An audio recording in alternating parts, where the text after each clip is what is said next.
Di tengah gemerlap lampu kota Paris yang tak pernah benar-benar tidur, nama Michel Lauren bergaung di dunia kuliner internasional.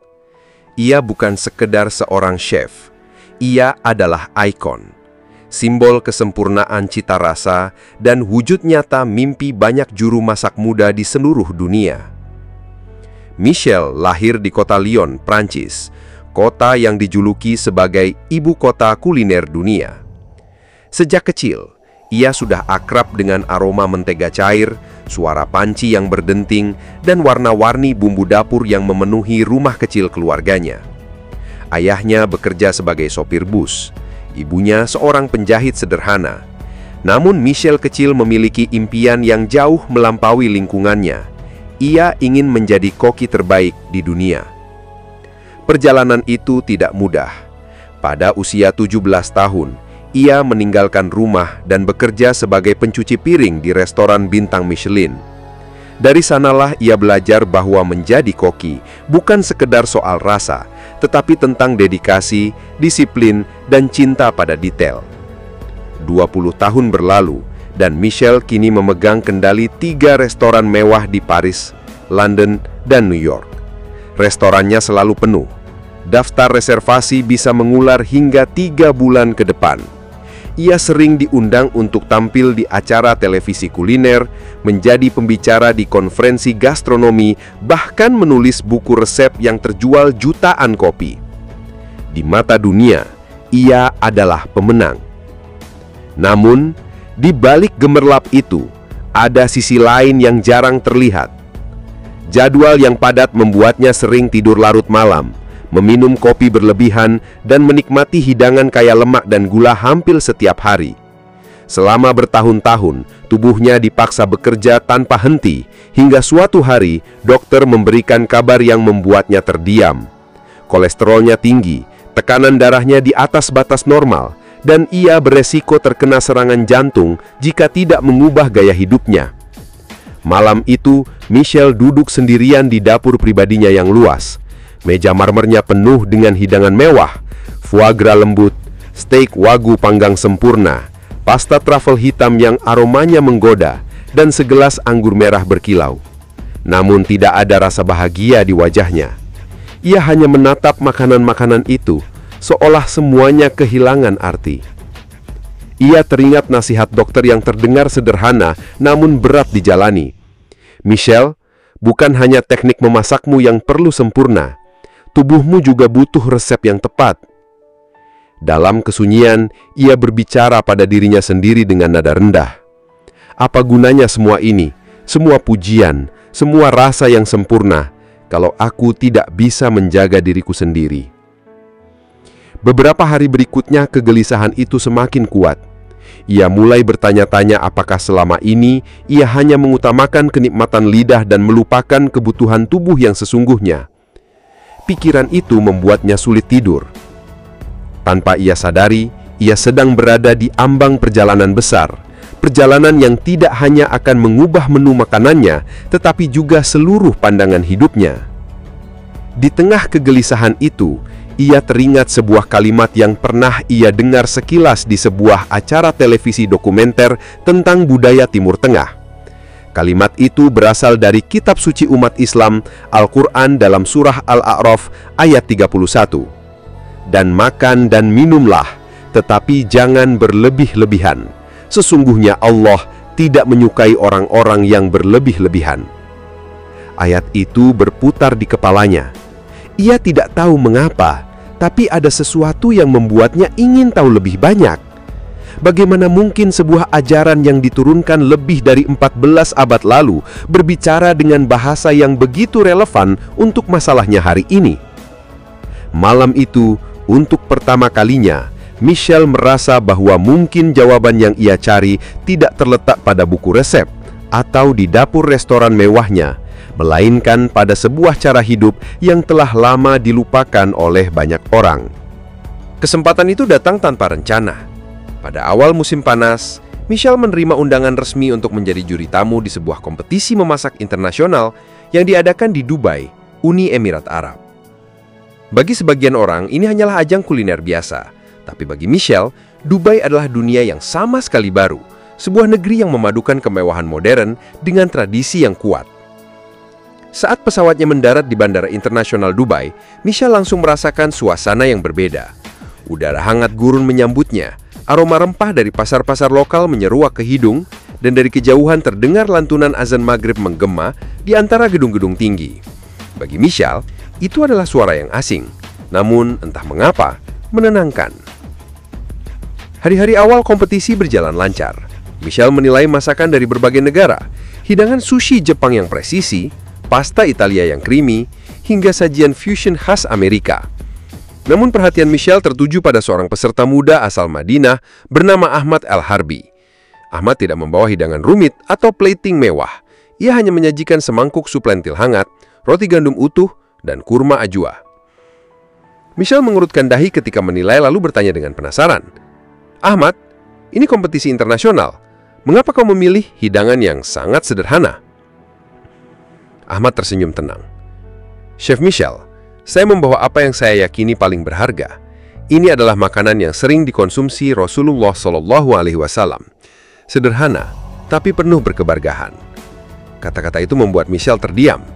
Dalam pikirannya, makanan adalah seni, prestise, dan kadang pamer kemewahan. Tapi di hadapannya, ada seorang pemuda yang justru menganggap kesederhanaan sebagai puncak kualitas. Setelah sesi penjurian selesai, Ahmad mengundang Michelle untuk makan malam di rumah keluarganya. Michelle awalnya ragu, tapi rasa penasaran mengalahkan segalanya. Malam itu, mereka tiba di sebuah rumah sederhana di pinggiran Dubai. Meja makan dikelilingi oleh keluarga Ahmad. Ayah, ibu, dua adik, dan kakek yang duduk dengan tongkatnya di tangannya. Hidangannya sederhana, sepiring nasi dengan daging kambing rebus, salad segar, beberapa potong roti gandum utuh, dan kurma ajwa. Michelle memperhatikan bagaimana mereka makan. Mereka memulai dengan membaca doa, mengambil makanan secukupnya, dan saling berbagi. Tidak ada yang makan tergesa-gesa, tidak ada yang memonopoli hidangan. Dengan rasa ingin tahu yang tulus, Michelle bertanya, "Maaf jika saya lancang, tapi saya perhatikan porsi kalian kecil sekali. Apakah ini kebiasaan keluarga atau budaya?" Ahmad menjawab, sambil tersenyum, "Ini bukan sekedar budaya, Michelle. Ini adalah sunnah Nabi Muhammad SAW. Beliau bersabda, tidaklah manusia memenuhi bejana yang lebih buruk daripada perutnya. Cukuplah bagi anak Adam beberapa suap yang menegakkan punggungnya. Jika harus, maka sepertiga untuk makanan, sepertiga untuk minum, dan sepertiga untuk nafasnya." Kata-kata itu menusuk hati Michelle. Ia merasa seperti sedang menerima teguran halus bukan dari Ahmad, tapi dari sesuatu yang jauh lebih tinggi. Kakek Ahmad yang duduk di ujung meja kemudian menambahkan dengan suara pelan namun tegas, "Michelle, makan itu bukan hanya untuk memuaskan lidah. Ia adalah amanah. Dan perut yang penuh seringkali membuat hati menjadi berat untuk mengingat Tuhan." Michelle terdiam lama. Malam itu ia merasakan sesuatu yang belum pernah ia rasakan dalam puluhan tahun berkecimpung di dunia kuliner. Kedamaian saat makan. Tidak ada hiruk-pikuk, tidak ada tuntutan estetika berlebihan, hanya rasa syukur atas rezeki yang ada di hadapan. Saat ia pulang ke hotel malam itu, langkah Michelle terasa ringan, namun pikirannya justru semakin berat. Ia mulai bertanya pada dirinya sendiri, apakah selama ini aku terlalu sibuk memuaskan lidah, tapi melupakan kesejahteraan tubuh dan jiwaku? Pertanyaan itu terus bergema di kepalanya seakan-akan menjadi undangan untuk sebuah perjalanan yang lebih dalam daripada sekedar seni memasak. Pagi berikutnya di Dubai, Michelle terbangun lebih awal dari biasanya. Cahaya matahari gurun menyelinap melalui tirai kamarnya, membentuk pola-pola emas di lantai marmer hotel. Namun yang membuatnya bangun bukanlah cahaya itu, melainkan rasa penasaran yang terus menghantui sejak makan malam bersama keluarga Ahmad. Ia duduk di meja kerja, membuka laptop, dan mulai mengetik di kolom pencarian. Pola makan Rasulullah, sunnah makan sehat, makanan dalam Al-Quran. Michelle bukan orang yang mudah percaya begitu saja, apalagi ia terbiasa bekerja dengan data, resep, dan pengukuran presisi. Tapi semakin ia membaca, semakin ia terkejut. Banyak dari kebiasaan makan Nabi Muhammad ternyata sejalan dengan prinsip nutrisi modern. Ia menemukan bahwa Nabi biasa makan kurma sebagai sumber energi cepat, mengkonsumsi madu yang kini diakui sebagai antibakteri alami, sering meminum susu kambing yang rendah lemak jenuh, serta mengutamakan makanan segar dan alami. Bahkan konsep makan secukupnya yang disampaikan Nabi sesuai dengan pola makan modern seperti calorie restriction yang diakui dapat memperpanjang usia. Michelle bergumam pelan sambil membaca. Ini luar biasa. Bagaimana mungkin pengetahuan ini sudah ada 1400 tahun yang lalu? Rasa penasarannya semakin besar ketika ia membaca surah An-Nahl ayat 69 tentang lebah. Dari perut lebah itu keluar minuman yang bermacam-macam warnanya. Di dalamnya terdapat obat yang menyembuhkan bagi manusia.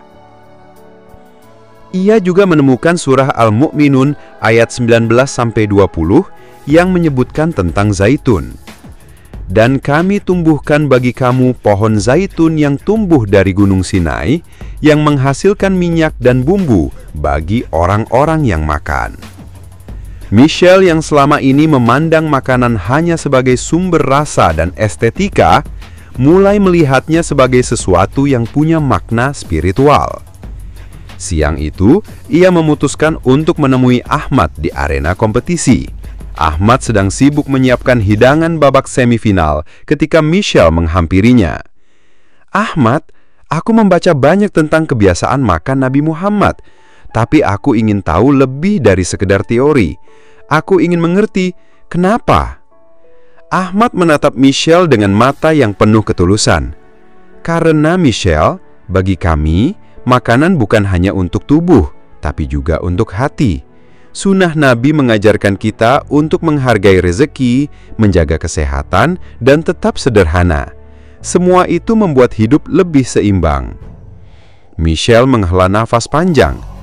"Di dunia kulinerku, kesederhanaan sering dianggap membosankan. Tapi di sini, aku melihat kesederhanaan justru punya rasa yang lebih dalam." Ahmad tersenyum. "Itulah rahasianya. Sunnah bukan untuk membatasi kenikmatan, tapi untuk melindunginya." Malamnya, Michelle kembali ke hotel dengan kepala penuh pikiran. Ia membuka buku catatan kecil yang selalu ia bawa. Biasanya berisi sketsa plating dan ide menu baru. Tapi kali ini, ia menulis sesuatu yang berbeda. Kurma, madu, susu kambing, minyak zaitun. Makan secukupnya. Dan di bawahnya, ia menulis satu kalimat yang keluar begitu saja. "Mungkin resep terbaik bukan dari dapurku." Keesokan harinya, Michelle sengaja bangun sebelum matahari terbit. Di luar, langit Dubai masih berwarna biru tua dengan semburat jingga tipis di ufuk timur. Dari balkon kamar hotelnya, ia bisa melihat siluet masjid dengan menara menjulang. Lalu terdengar suara azan subuh yang menggema lembut di udara. Michelle berdiri diam, mendengarkan. Ada rasa damai yang sulit ia jelaskan. "Mungkin ini saatnya aku mencoba memulai sesuatu yang baru," pikirnya. Setelah sarapan ala hotel yang biasanya penuh dengan roti croissant, sosis, dan kopi kental, kali ini Michelle memutuskan untuk keluar mencari bahan-bahan yang ia baca malam sebelumnya. Ia berjalan menuju Souk Al-Bakhar, pasar tradisional yang terkenal di Dubai, ditemani Ahmad yang setuju untuk menjadi pemandu. Begitu memasuki pasar, aroma rempah memenuhi udara.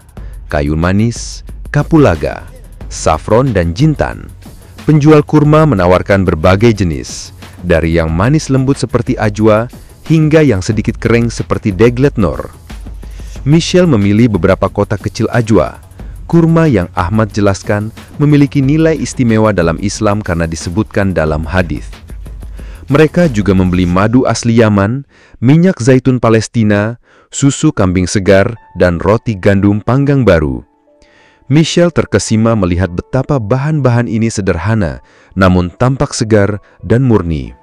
Saat kembali ke hotel, Michelle memutuskan untuk membuat sarapan percobaan versinya sendiri di dapur kecil yang tersedia untuk para juri.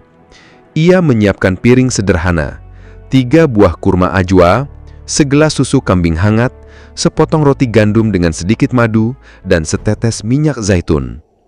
Ahmad menatap sambil tersenyum. Itu sudah sangat dekat dengan pola makan Rasulullah di pagi hari. Michelle mencicipi perlahan. Tekstur lembut kurma menyatu dengan rasa hangat susu kambing, manis madu menutup dengan lembut, dan aroma minyak zaitun memberi sentuhan akhir yang khas. Tidak ada ledakan rasa rumit seperti di restoran bintang Michelin. Tapi ada sesuatu yang aneh, perasaan ringan, tenang, dan puas. Michelle terdiam beberapa saat, lalu berkata pelan, "Ahmad, aku tidak ingat kapan terakhir kali aku makan tanpa merasa bersalah atau khawatir soal kalori, berat badan, atau penilaian pelanggan. Rasanya seperti kembali ke dasar." Ahmad menjawab sambil menatap serius. Itu karena sunnah mengajarkan kita untuk makan sebagai ibadah, bukan hanya hiburan. Hari itu, Michelle menjalani aktivitasnya seperti biasa. Menilai hidangan para peserta, tapi ia menyadari sesuatu. Perutnya tidak terasa penuh dan berat seperti biasanya setelah sarapan besar. Energinya stabil, pikirannya lebih jernih, dan ia tidak tergoda untuk terus mengemil. Malamnya, di kamar hotel, Michelle membuka catatan dan menulis. Hari pertama mengikuti pola makan sunnah. Tubuh terasa ringan, tidak ada rasa kantuk seperti biasanya. Aku mulai mengerti. Ia kemudian menambahkan kutipan yang ia baca sebelumnya pada hari itu dari sebuah hadis yang diriwayatkan oleh Bukhari. Orang mukmin yang kuat lebih dicintai Allah daripada orang mukmin yang lemah. Baginya, mungkin inilah awal dari kekuatan yang baru. Kekuatan yang lahir bukan dari reputasi atau piring mewah, tapi dari makanan yang menyehatkan tubuh dan menenangkan hati. 3 hari setelah mencoba pola makan sunnah, Michelle mulai merasakan perubahan yang semakin nyata. Energinya stabil sepanjang hari, ia jarang merasa kembung, dan tidur malamnya lebih nyenyak. Rasa penasaran yang awalnya sekadar eksperimen mulai berubah menjadi obsesi ilmiah. Suatu sore, setelah sesi kompetisi selesai, Michelle mengajak Ahmad duduk di sebuah kafe kecil yang menghadap kanal buatan di downtown Dubai. Angin sore gurun bertiup lembut, membawa aroma kopi Arab yang khas dengan kapulaga. Michelle membuka percakapan dengan nada serius. "Michelle, aku ingin tahu lebih dalam. Aku butuh bukti ilmiah, bukan hanya pengalaman pribadi. Jika sunnah ini memang begitu bermanfaat, pasti ada penjelasan biologisnya." Ahmad tersenyum, lalu mengeluarkan tablet dari tasnya. "Michelle, kau pernah dengar istilah intermittent fasting? Tentu saja, itu tren besar di Eropa dan Amerika. Banyak chef terkenal mempromosikannya. Kalau begitu, kau harus tahu, Rasulullah Shallallahu Alaihi Wasallam sudah mempraktikkan pola yang sangat mirip lebih dari 1400 tahun lalu. Beliau sering makan hanya 2 kali sehari, pagi dan malam, dengan porsi yang ringan. Itu memberi tubuh waktu cukup untuk beristirahat dari proses pencernaan, memperbaiki sel, dan menyeimbangkan hormon." Michelle terdiam. Ia ingat, salah satu riset yang pernah ia baca menyebutkan bahwa fasting dapat meningkatkan produksi hormon pertumbuhan, memperbaiki sensitivitas insulin, dan memperpanjang umur. Ahmad melanjutkan, "Kurma yang kau makan setiap pagi, kandungan glukosa alaminya memberi energi cepat tanpa lonjakan gula darah yang berlebihan. Madu, ia mengandung antioksidan, antibakteri, bahkan mampu membantu penyembuhan luka. Dan minyak zaitun, itu adalah healthy fat yang melindungi jantung dan otak. Semua ini disebutkan dalam Al-Quran dan hadis." Michelle membuka catatan di ponselnya, menulis dengan cepat. "Ini tidak masuk akal. Mengapa dunia kuliner barat terlalu sibuk mencari superfood baru, padahal jawabannya sudah ada di sini selama berabad-abad?" Ahmad menatapnya sambil mengutip surah Al-Baqarah ayat 168. "Hai manusia, makanlah yang halal dan baik dari apa yang ada di bumi, dan janganlah kamu mengikuti jejak syaitan." Kalimat itu terpatri dalam pikiran Michelle. Halal dan tayyib bukan hanya sekadar halal secara hukum agama, tapi juga baik secara kualitas dan manfaat. Keesokan harinya, Michelle mengambil langkah lebih jauh. ia meminjam dapur uji coba di hotel untuk membuat serangkaian menu berdasarkan bahan-bahan sunnah. Salad gandum dengan minyak zaitun Palestina, sup lentil ala Madinah, smoothie kurma dan madu, dan hidangan ikan bakar sederhana dengan rempah gurun. Ahmad adalah orang pertama yang mencicipi. Setelah gigitan ketiga, ia berkata sambil tersenyum, "Michelle, ini luar biasa. Kau tidak hanya meniru, kamu benar-benar menuangkan jiwamu di dalamnya." Michelle membalas sambil tertawa kecil.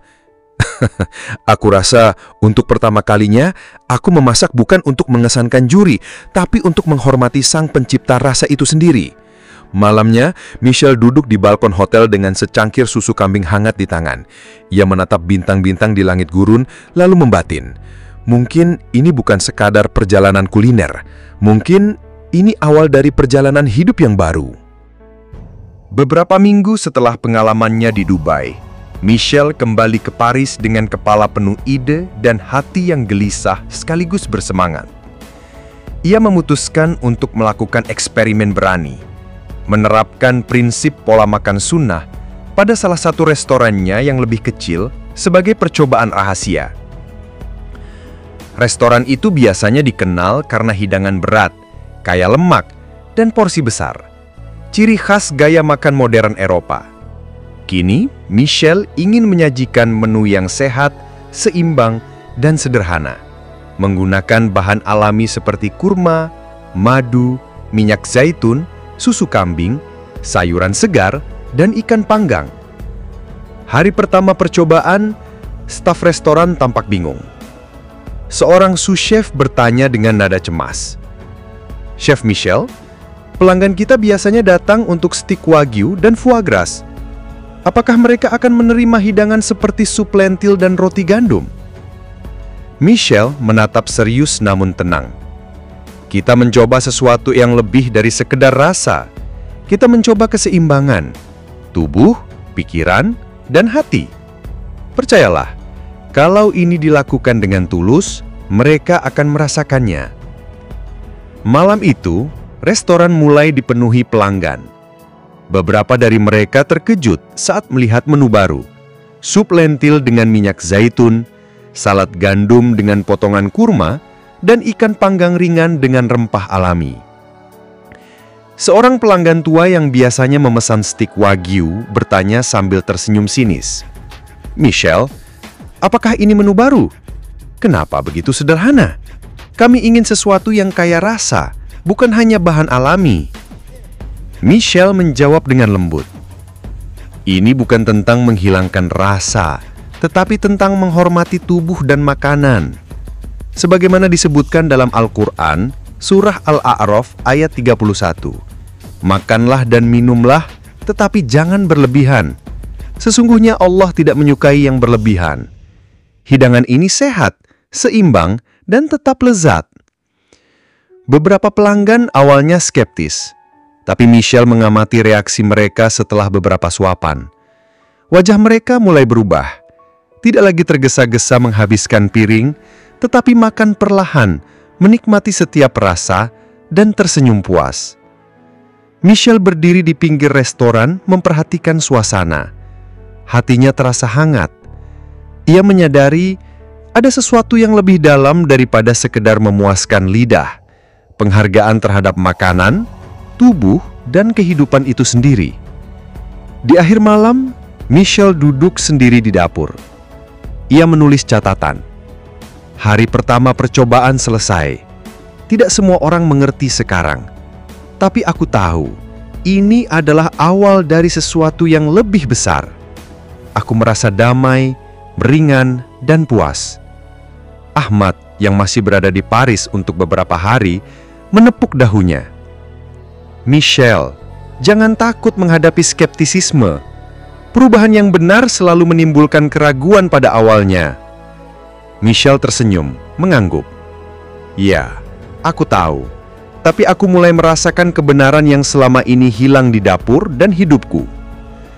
Malam itu, Michelle menyadari satu hal penting.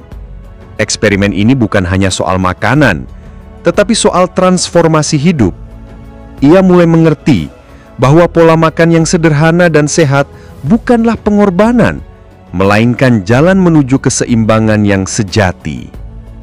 Beberapa minggu setelah percobaan restoran rahasianya di Paris, Michelle mulai merasakan perubahan yang lebih dari sekedar fisik. Tubuhnya lebih sehat, energinya stabil, dan tidurnya nyenyak. Namun, yang paling mengejutkan baginya adalah ketenangan hati yang muncul perlahan-lahan.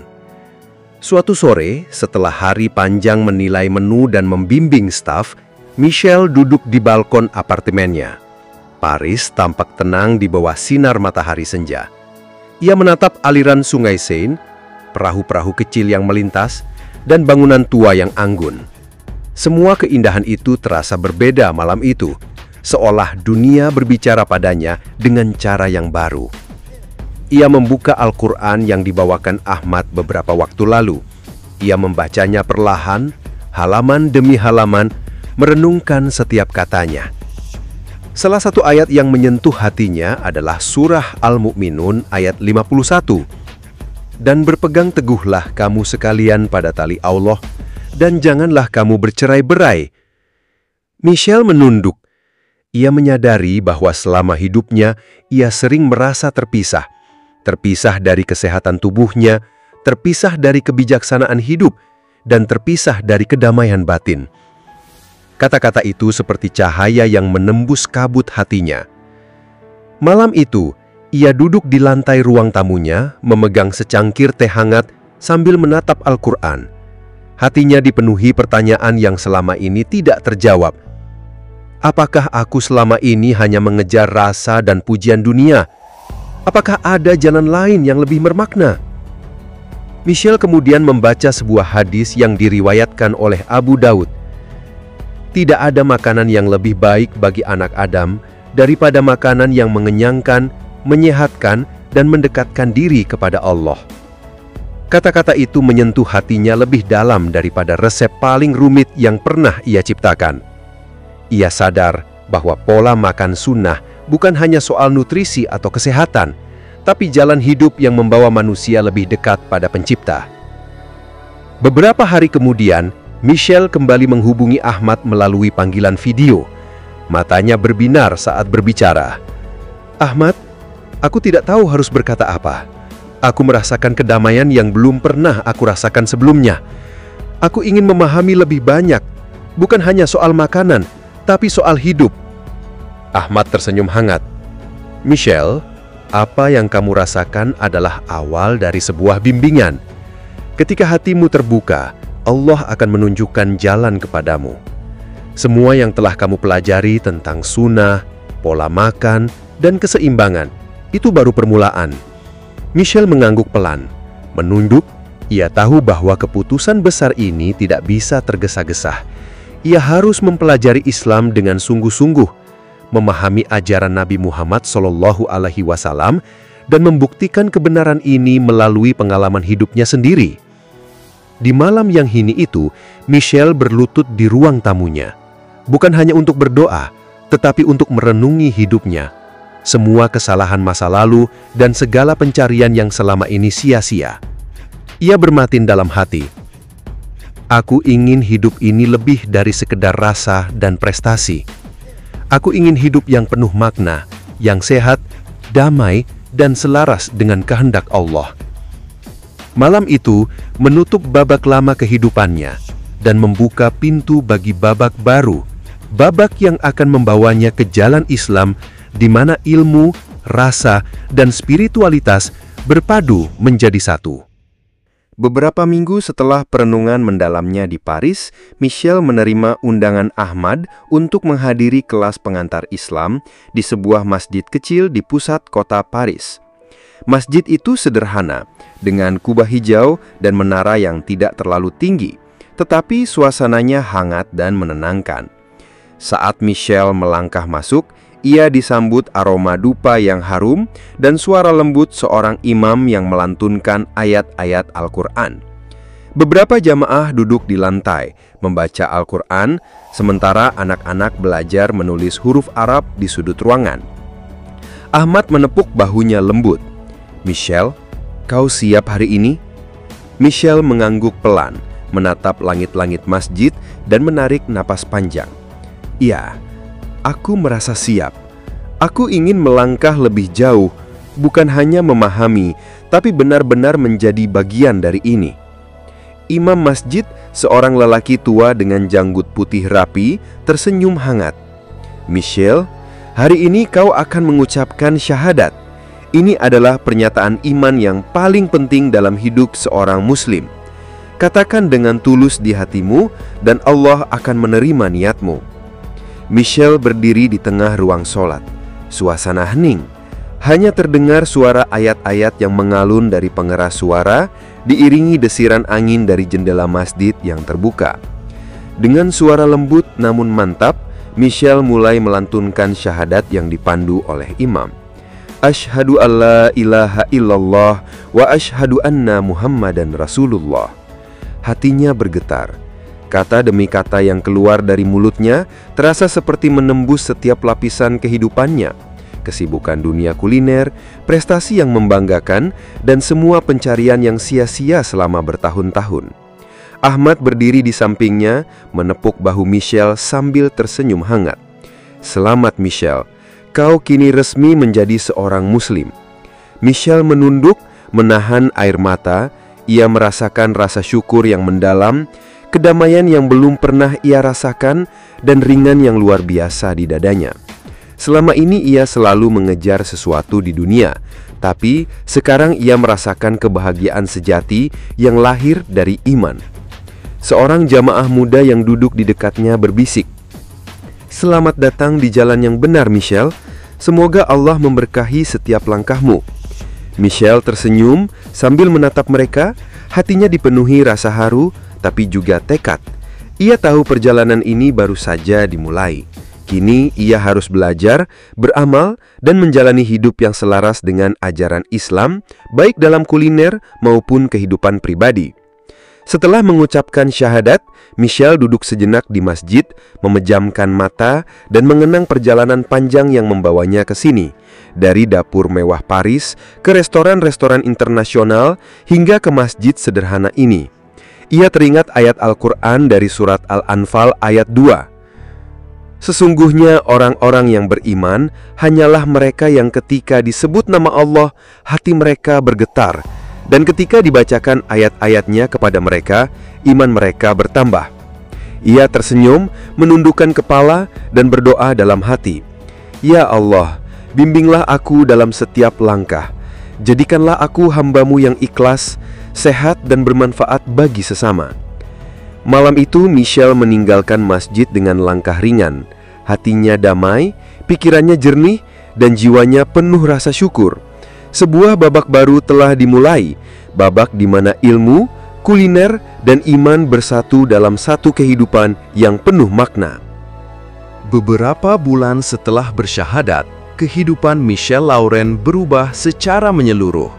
Ia tidak lagi hanya seorang chef internasional yang mengejar rasa dan prestis dunia, tetapi juga seorang muslim yang menjalani hidup dengan keseimbangan antara tubuh, pikiran, dan hati. Di dapur restoran percobaannya, Michelle kini menyiapkan hidangan dengan cara berbeda. Ia mengawasi staf yang dengan cermat memotong sayuran segar, menakar minyak zaitun dengan tepat, dan menyajikan makanan dengan porsinya yang pas.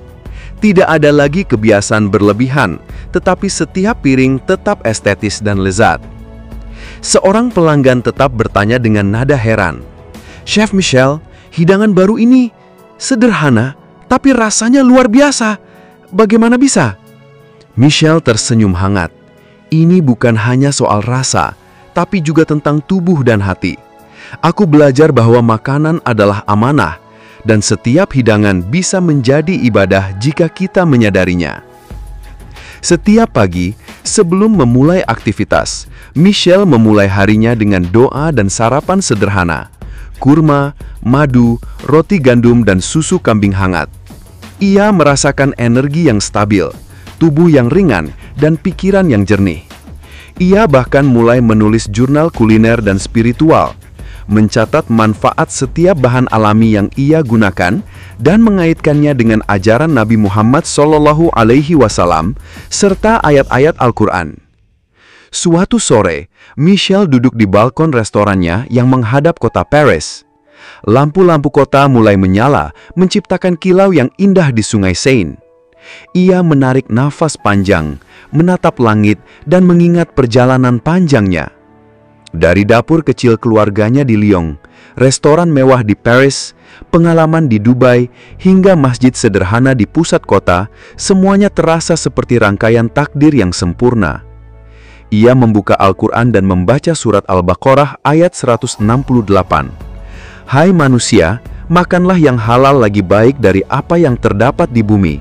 Dan janganlah kamu mengikuti langkah-langkah syaitan. Sesungguhnya syaitan itu musuh yang nyata bagimu. Michelle tersenyum, menutup mushaf dengan tenang. Ia tahu bahwa hidupnya kini selaras dengan prinsip yang lebih tinggi, halal, thayyib, dan penuh keberkahan. Di akhir hari, Michelle mengundang beberapa staf dan teman dekatnya untuk berbuka puasa bersama. Suasana hangat dan penuh canda tawa memenuhi restoran. Semua menikmati hidangan sederhana namun bergizi, sambil menghargai setiap rasa dan aroma. Michelle berdiri sejenak, menatap mereka semua, lalu berbicara dengan suara lembut namun penuh keyakinan. Teman-teman, selama bertahun-tahun aku mengejar kesempurnaan rasa dan pujian dunia. Tapi aku baru menyadari, kebahagiaan sejati datang dari keseimbangan, dari menghargai rezeki, menjaga tubuh, dan mendekatkan diri kepada Allah. Semoga kalian semua merasakan keberkahan yang sama dalam hidup kalian. Salah satu staf muda mengangguk sambil tersenyum. Chef Michelle, sekarang aku mengerti. Hidangan ini tidak hanya mengenyangkan perut, tapi juga memberi ketenangan hati. Michelle menatap malam Paris yang tenang. Hatinya penuh rasa syukur. Ia menyadari perjalanan hidupnya bukan sekedar tentang kuliner atau prestis, tetapi tentang transformasi total. Tubuh yang sehat, hati yang damai, dan hidup yang penuh makna. Ia berbisik lirih dalam hatinya, "Ya Allah, bimbinglah aku agar setiap langkah, setiap makanan dan setiap kata yang kuucapkan bermanfaat bagi orang lain. Jadikanlah aku hamba-Mu yang bersyukur, sehat, dan penuh berkah." Dan di bawah langit malam Paris yang berkilau, Michelle Lauren menutup bab lama kehidupannya dan memulai babak baru yang lebih indah, selaras dengan ilmu, iman, dan rasa syukur yang sejati. Sebuah perjalanan inspiratif yang membuktikan bahwa perubahan hidup sejati bisa dimulai dari satu langkah kecil. Kesadaran untuk hidup sehat, sederhana, dan dekat dengan Sang Pencipta.